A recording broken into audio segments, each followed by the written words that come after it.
Ang ganda guys ng panahon ngayon. Oh, tingnan niyo. Ang ganda. Sunny day. Yan po. Lumabas si Haring Araw. Diba ang ganda? Sana all na lang everyday ganito.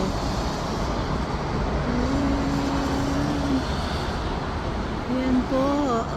Talaga naman. Happy ang araw natin ngayon.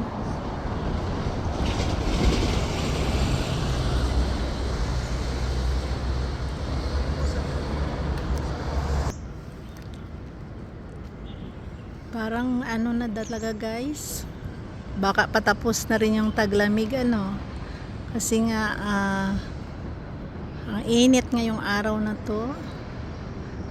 Sumikat ng husto talaga si Haring Araw ngayon. Grabe, tuwang-tuwa yung mga ibon, pati yung mga butterfly.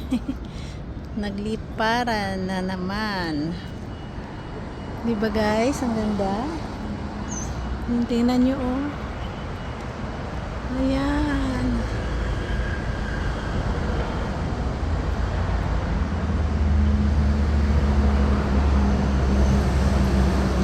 Yan po. Sunny day talaga ngayon. Napaka-sunny. Grabe.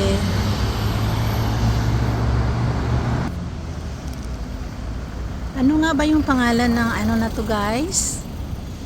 Yung parang kahoy na namumulaklak.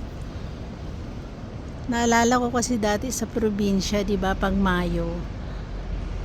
Umaakyat kami sa bundok nangunguha ng mga bulaklak sa Flores de Mayo. Ayan, oh, tingnan niyo ang ganda. 'Di ba ga? Ang ganda niya, oh.